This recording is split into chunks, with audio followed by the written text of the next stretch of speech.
What the Bible doesn't fully reveal about Canaan is truly shocking.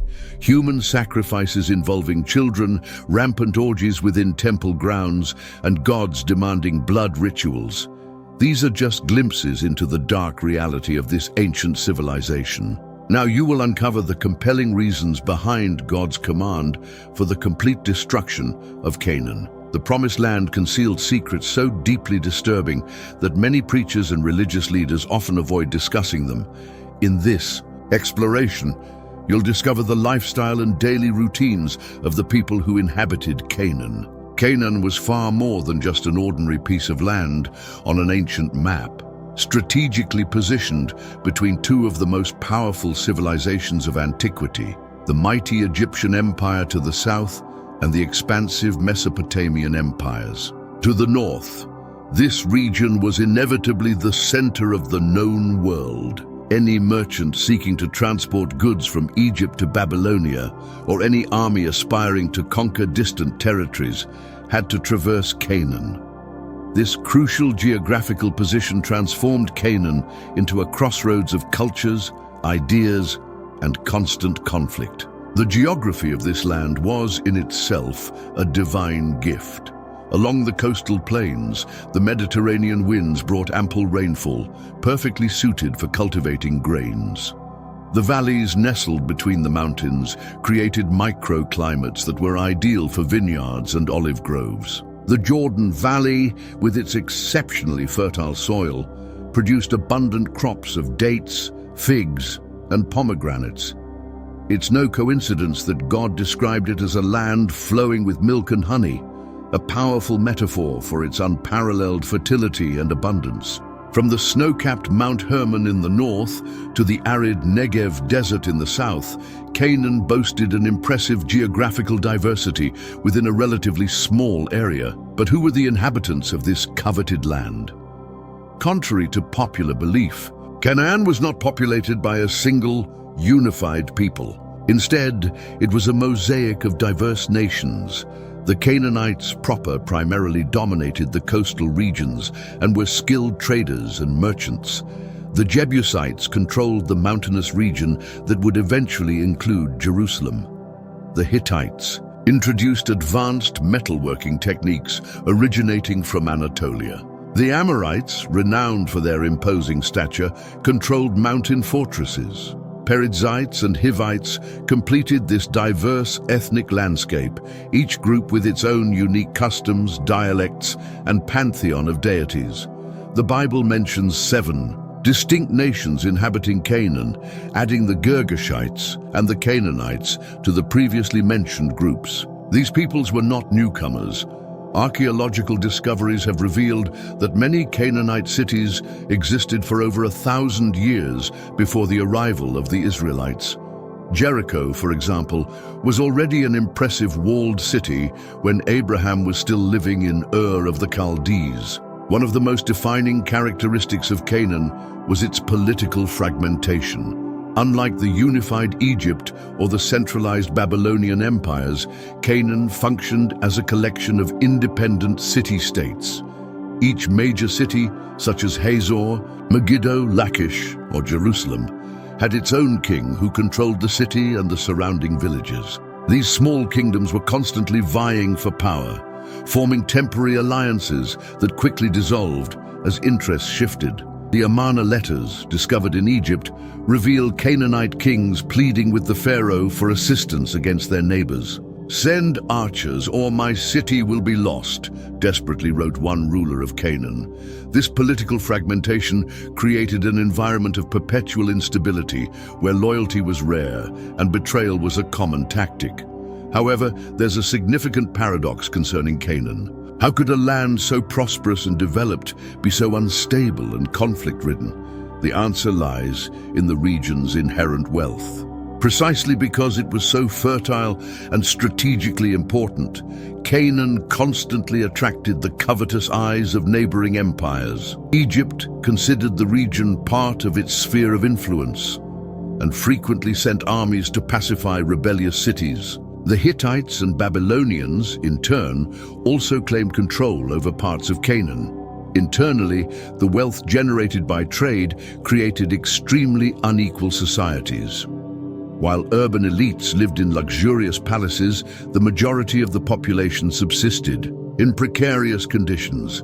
This social disparity fueled constant tensions that often culminated in violent conflicts. But who were these people really? How did they live their daily lives? Let's now explore the everyday existence in Canaan, with revelations that few preachers are willing to mention: surviving in the Promised Land.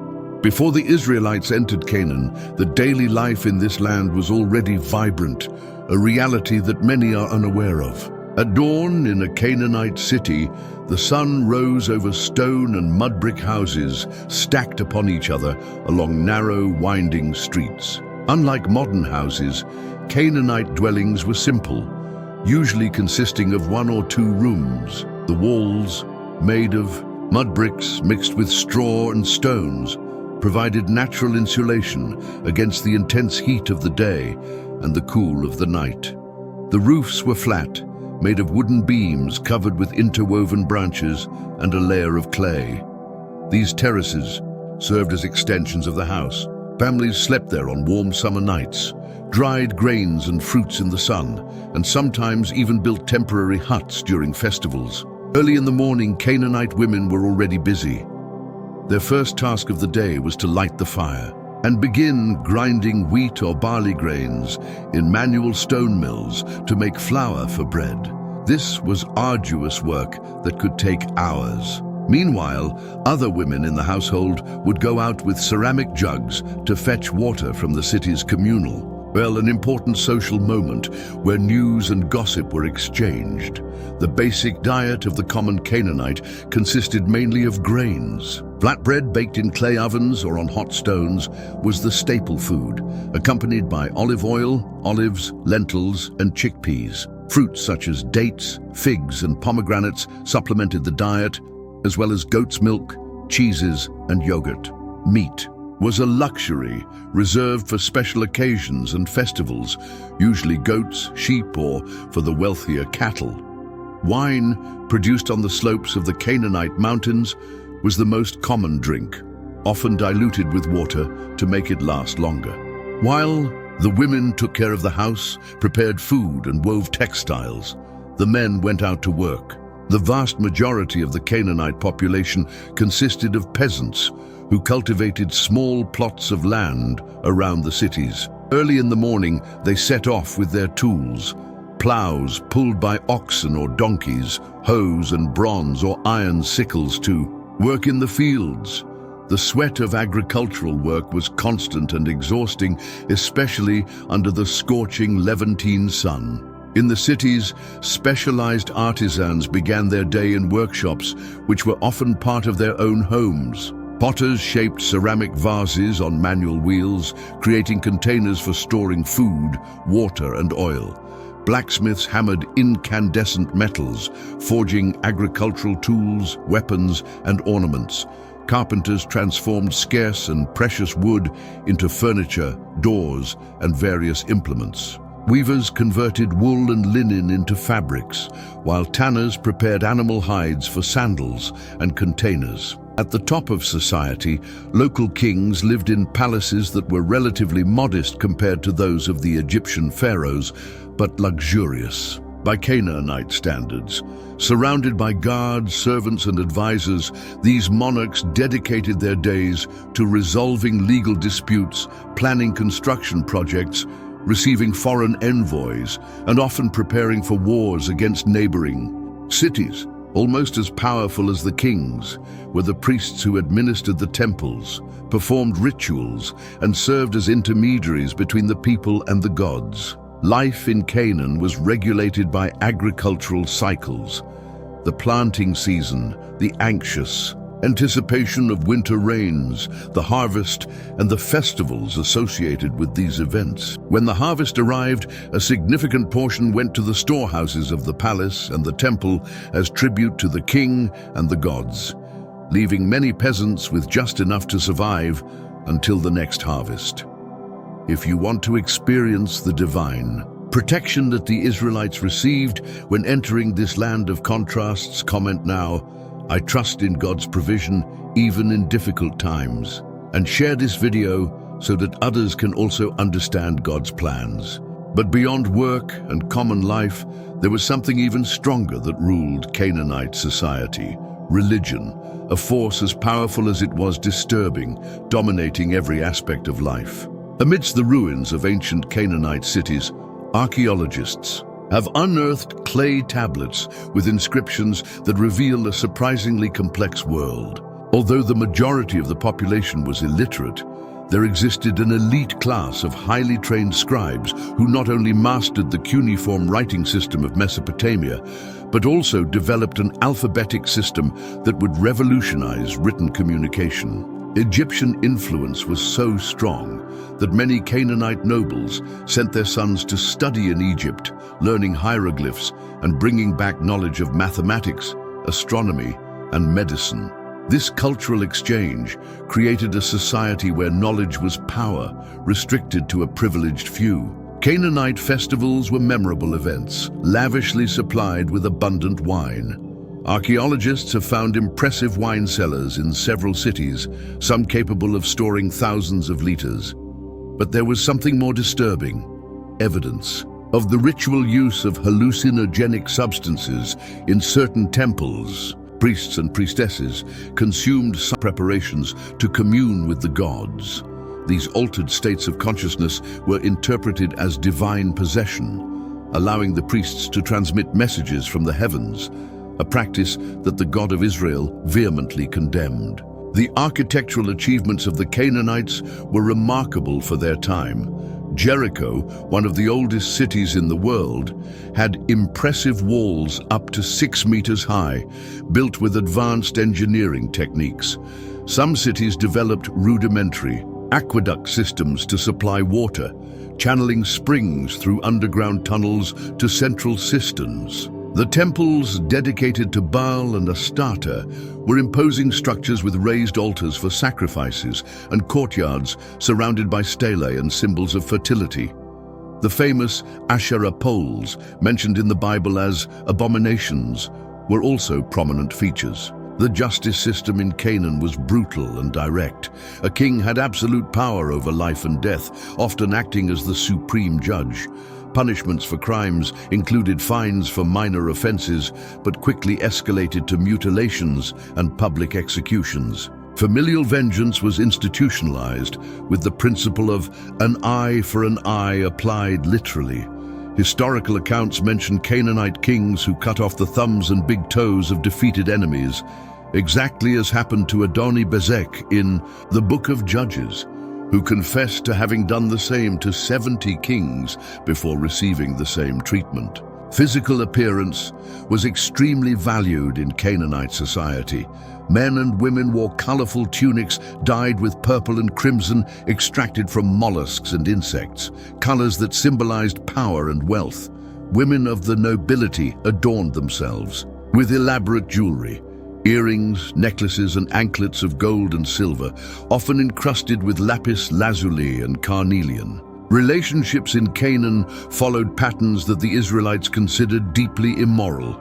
In addition to arranged marriages, which were the norm, powerful men maintained concubines and sex slaves. During religious festivals dedicated to Astarte, ritual prostitution was practiced as a way to ensure fertility for the land. Temples maintained priestesses who, in reality, were cult prostitutes. Homosexuality was recorded not only as a personal practice, but also integrated into certain religious rites. Divorce existed but was extremely unfavorable to women, who lost rights over children and property. Life in Canaan was often shortened by devastating diseases. The lack of basic sanitation, with garbage and excrement accumulated in the narrow alleys of the cities, created ideal conditions for epidemics. Medical practices mixed the use of medicinal herbs with magical rituals directed at the gods of healing. Leprosy was particularly feared, leading to the complete isolation of the sick who were forced to live outside the city walls, a practice that would later be incorporated into Mosaic law. But for reasons of public health, not superstition. If you understand why the Lord ordered the conquest of Canaan, write in the comments, "Your ways are higher, Lord." And share this video so that others can also understand the divine plans, the bloody gods and the daughters of Canaan, religion, and women in the promised land. At the heart of Canaanite culture was a religious system that permeated every aspect of life. The pantheon was dominated by El, the father of the gods, but the true popular devotion was directed to Baal, the powerful god of the storm and fertility, and his consort Astarte, or Asherah, the goddess of fertility, love, and war. The Canaanites believed that the annual cycle of drought and rain represented the death and resurrection of Baal, and that the correct rituals could influence these divine forces. Canaanite temples were imposing structures, usually built on the highest points of the cities, the famous high places mentioned repeatedly in the Bible as centers of idolatry. These temples had courtyards for public rituals, altars for sacrifices, and secret areas where only priests could enter. Archaeological excavations have revealed statues of Baal wielding a lightning bolt and of Asherah nude, emphasizing her sacred sexuality.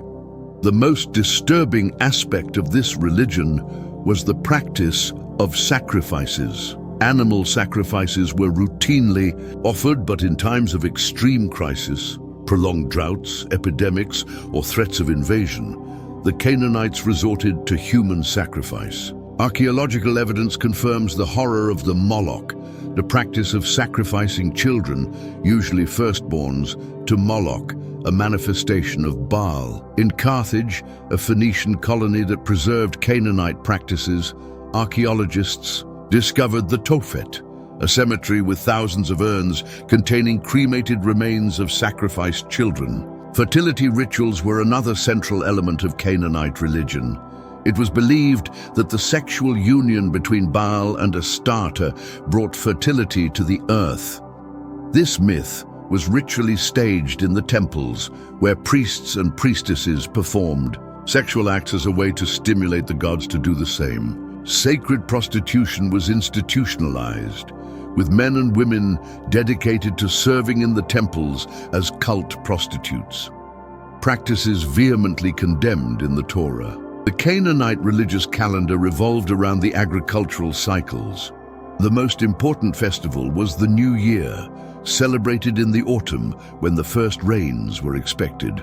During these festivals, the consumption of alcohol and ritual drugs was common, leading to altered states of consciousness interpreted as divine possession. Within this deeply religious society, women had a fundamental, although deeply contradictory, role.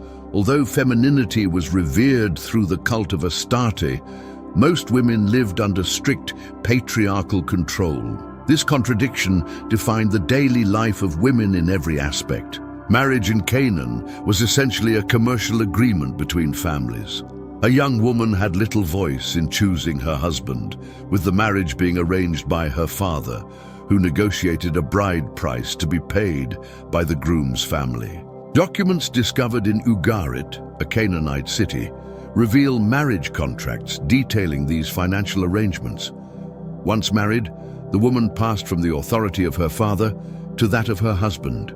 Excavations in some Canaanite cities have revealed luxurious tombs of women, suggesting that some occupied positions of power. In certain city-states, queens ruled after the death of their husbands while their sons had not reached adulthood. Egyptian texts mention Canaanite queens with whom the pharaohs maintained diplomatic correspondence. In daily life, Canaanite women were responsible for maintaining the home, preparing food, weaving textiles, caring for children, and various agricultural tasks. The textiles produced by Canaanite artisans were renowned, with fabrics dyed in purple being a luxury item exported to Egypt and Mesopotamia. Show Jesus that you value his teachings on protecting women and children. Comment: Jesus protects the innocent. But beyond social and religious issues, Canaan was a place of constant warfare, where neighboring cities clashed in endless conflicts. War was not an exception in Canaan. It was the rule. The sound of trumpets announcing enemy attacks and the glint of armor under the scorching sun were part of everyday life. Each city-state aspired to expand its territory, control trade routes, and subjugate its neighbors. The fertile plains, water springs, and strategic passages were constant sources of conflict. A city could be an ally one season and a mortal enemy the next, as alliances shifted with the speed of the desert winds. Canaanite armies were relatively advanced for their time. The military elite consisted of professional warriors equipped with bronze armor, shields, spears, and bronze or swords. Archers formed a formidable line of attack, while slingers struck enemies from a distance with deadly stones. But the true pride of the Canaanite military was their war chariots, light vehicles pulled by 2 horses carrying a driver and an armed warrior. These ancient tanks dominated the battles on the plains, allowing for rapid and devastating attacks. Canaanite cities invested heavily in defensive fortifications. Jericho, one of the oldest settlements in the world, possessed impressive double walls, up to 6 meters high and 3 meters thick. Archaeological excavations have revealed massive defensive towers and complex gates designed to hinder invasions. The city of Lachish had a system of double walls and an internal ramp that allowed defenders to move quickly to respond to attacks at different points. These defensive structures were so impressive that the Israelites, upon seeing them for the first time, felt like grasshoppers compared to the local inhabitants. Canaanite warfare tactics were sophisticated, combining chariot attacks with infantry maneuvers. Sieges were common, with invaders building ramps against the enemy walls, a tactic adopted by the Assyrians and Babylonians in later periods. The Canaanites also mastered the art of psychological warfare, using terror to subjugate adversaries. Historical records recount that victorious kings often displayed the decapitated heads of enemy leaders at the city gates or impaled prisoners on stakes along the roads as a warning. Despite their ferocity in battle and advanced military technology, the Canaanites suffered from a fatal weakness: their inability to unite. The Amarna letters reveal Canaanite cities fighting each other even when threatened by external invaders. While my neighbor falls, I prosper seemed to be the prevailing mentality. This fragmentation meant that potential invaders could defeat each city-state in isolation without facing a coordinated response. It was in this scenario of chaos that Joshua and the Hebrews arrived. After 40 years of wandering in the desert, the Israelites finally beheld the land promised to them. For them, Canaan was not just another territory to be conquered. It was the fulfillment of a divine covenant made with Abraham generations before. The land flowing with milk and honey represented not only material abundance, but the place where they could finally live according to the laws of their God, free from Egyptian oppression and the idolatrous temptations encountered during their journey. When the Hebrews crossed the Jordan, they found a country divided and vulnerable. The first city to fall was Jericho, whose legendary walls miraculously crumbled after the Israelites marched around them for 7 days.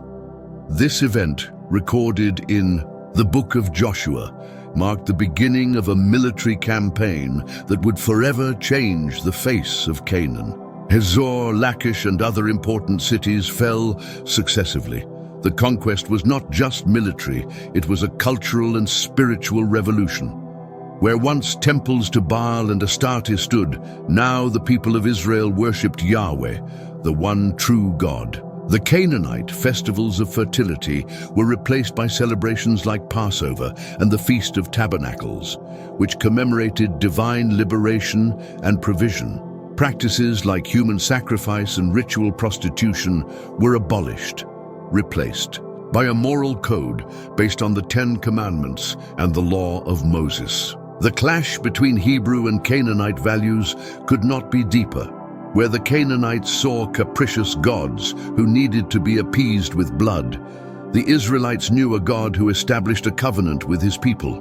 While Canaanite religion revolved around natural cycles and fertility, the Hebrew faith was based on historical events and direct revelation. The Canaanites sought to control their gods through rituals. The Israelites were called to obey their God through righteous lives. Archaeology confirms that this period witnessed a radical transformation. Excavations show a marked decline in Canaanite. Religious artifacts, statuettes of Astarte, altars to Baal, and the emergence of a distinct material culture characterized by the absence of images and idolatrous symbols. New villages appeared in the mountainous regions with different architectural patterns and the absence of pig bones commonly found in Canaanite settlements. The conquest was not instant or total. The Book of Judges reveals that many Canaanites remained in the land, and their cultural and religious influence continued to tempt the Israelites for generations. This tense coexistence is confirmed by archaeological discoveries, showing a mixture of cultural practices in some settlements of the period. If you believe that God continues to fight spiritual battles to fulfill his purposes in your life, comment, "The Lord of hosts fights for me." Did God speak to you today? This message about Canaan was not by chance, it was a call. Click now on the video on the screen about "This is how life was in Sodom and Gomorrah," the truth that few have the courage to tell. You will discover shocking secrets that explain why God acted justly and how this applies directly to your life today.